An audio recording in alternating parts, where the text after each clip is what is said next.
Bienvenue dans cette nouvelle édition du QG News. Voici les titres de l'actualité. Le Forum de Dakar sur la paix et la sécurité s'est ouvert ce lundi au Sénégal. Une 4e édition placée sous le thème « Défis sécuritaires actuels en Afrique pour des solutions intégrées ».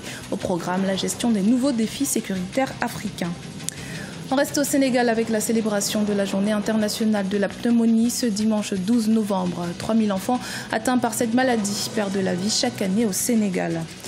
Et puis, découverte en fin de journal du peintre congolais Van Misakila. Son art, il emploie pour dénoncer l'influence néfaste des nouveaux médias sociaux sur la jeunesse africaine. Le Forum international paix et sécurité a ouvert ce lundi à Dakar au Sénégal. Une réunion devenue un rendez-vous incontournable des experts de la sécurité africaine. Au menu de cette 4e édition, une stratégie intégrale contre le terrorisme, mais aussi la réforme du secteur de la sécurité, la cybersécurité, la piraterie maritime ou encore la lutte contre le financement du terrorisme. Un forum d'autant plus important puisqu'il se tient dans un contexte international marqué par de grands défis sécuritaires, comme a tenu à le rappeler le Tchadien Moussa Faki Mahamat, président en exercice de la Commission de l'Union africaine. On l'écoute. L'Afrique est le continent le plus vulnérable et le plus exposé à ces menaces qui mettent en péril la paix et la sécurité. La paix et la sécurité, condition sine qua non du développement auquel aspirent légitimement tous nos peuples à travers le continent. Qu'il s'agisse des conflits armés, du terrorisme, des turbulences post-électorales caractérisées parfois par des contestations violentes, pour ne citer que cela. Tous ces phénomènes constituent des défis actuels pour notre continent, parce qu'ils affectent dangereusement la paix sociale et font vivre perpétuellement dans l'angoisse et plongent nos populations dans le désespoir. Des propos adoubés par le président sénégalais Macky Sall, qui a également mis l'accent sur l'importance d'une action globale et coordonnée pour plus d'efficacité dans cette lutte. On l'écoute. La riposte militaire doit être solidaire et globale pour ne laisser aucun sanctuaire aux groupes terroristes. Or, le risque aujourd'hui et pour les années à venir, c'est de voir des terroristes vaincus ailleurs chercher des zones de repli en Afrique pour y poursuivre leurs activités criminelles en s'attaquant aussi bien aux populations locales qu'aux intérêts étrangers sur le continent. Ce serait une erreur fatale de sous-estimer ce risque ou de penser que le déplacement du spectre du terrorisme vers une zone donnée mettrait les autres à l'abri. Le terrorisme et ses causes doivent être traités partout avec la même détermination et le même ordre de priorité. C'est cela aussi l'approche intégrée. C'est sous le thème « Combattre la pneumonie, sauver des vies » que la journée mondiale de lutte contre la pneumonie a été célébrée ce dimanche 12 novembre. Une journée importante pour le Sénégal où chaque année 3000 enfants de 0 à 5 ans meurent de la pneumonie. Reportage de notre correspondant El Adjindjaï. Au Sénégal, chaque année, c'est environ 3000 enfants de 0 à 5 ans qui meurent de pneumonie, soit 12% de tous les décès dans cette catégorie, selon la Direction de la santé, de la reproduction et de la survie mère-enfant. Des décès dus pour la plupart du temps à l'arrivée tardive du patient dans les différentes structures sanitaires. Il faut savoir que déjà la pneumonie, c'est une infection qui touche les poumons, qui sont dus à des germes. Et les germes qu'on rencontre le plus souvent sont des virus ou des bactéries.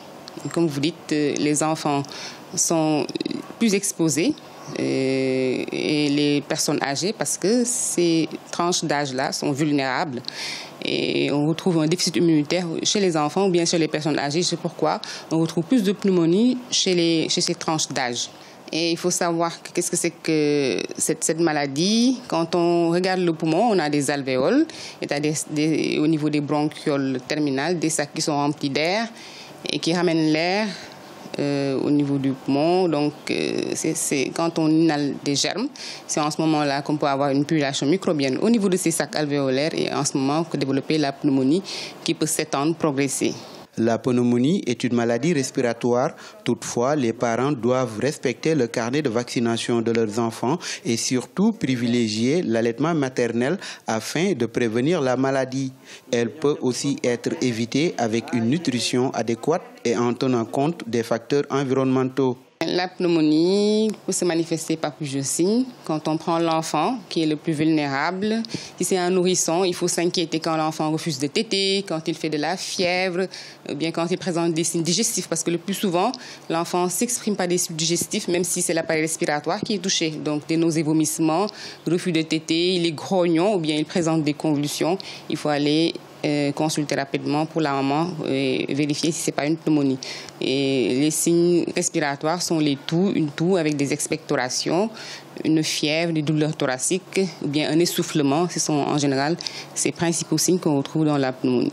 Causée par des virus, des bactéries ou des champignons, la pneumonie peut être traitée avec des antibiotiques. Cependant, les acteurs de la santé soutiennent que seul le tiers des enfants souffrant de cette maladie au Sénégal bénéficient de soins adéquats. Aujourd'hui, même si le Sénégal fait des progrès dans la lutte pour le recul de la maladie, le taux assigné au niveau mondial qui est de 44 pour 1000 reste un défi. De la peinture pour mettre en garde contre les effets négatifs des réseaux sociaux sur le comportement des jeunes Africains. À travers ses toiles, le peintre congolais Van Misakila veut mettre en exergue les conséquences que ces nouveaux médias produisent sur la perception du monde par les jeunes du continent. Emmanuel Minimono. Conakry, en Guinée, a accueilli du 5 au 12 novembre 2017 une exposition artistique sur les méfaits des réseaux sociaux en Afrique. Le peintre congolais Van Misakila propose ses œuvres à l'appréciation du public guinéen à l'occasion du festival Univers des mots. L'auteur veut montrer l'autre côté de ces nouveaux médias, leur aspect négatif. Pour le peintre Van Misakila, certaines jeunes filles, par exemple, se laissent influencer par les produits cosmétiques ou par les teints qu'elles découvrent parfois sur les réseaux sociaux.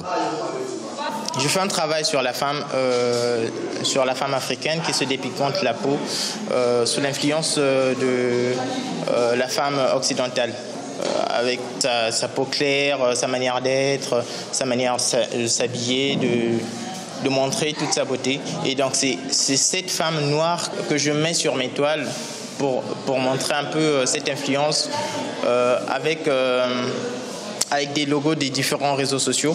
Cette exposition n'a pas pour but de critiquer les choix de certaines jeunes africaines ni de dénoncer l'utilisation des réseaux sociaux en Afrique. Le message n'est pas non plus celui de juger, mais de susciter la réflexion et appeler à une acceptation de soi, selon son auteur. Je pense que tout individu est libre de faire ses choix, mais je pense quand même pour le bien de notre continent, soyons fiers d'être noirs, de garder sa peau noire parce qu'on est comme ça. Ces œuvres portent chacune des icônes des médias sociaux les plus utilisés en Afrique. L'inspiration de l'auteur réside essentiellement sur ce qu'il appelle la consommation à outrance des cultures étrangères. Plutôt que de faire sa peinture seulement sur des images des peaux africaines dégradées, Van expose aussi celle authentique, la peau ébène la plus enviée hors du continent. Parlons à présent football avec les éliminatoires de la Coupe du Monde de football Zone Afrique qui se termine ce mardi 14 novembre. 2 matchs sont à l'affiche.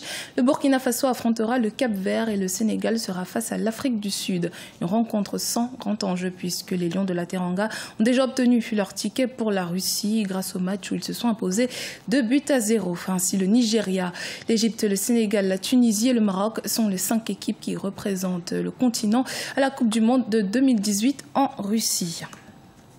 C'était le journal de la rédaction. Merci de votre fidélité. Dans un instant, une nouvelle édition de l'actualité sur Africa Radio.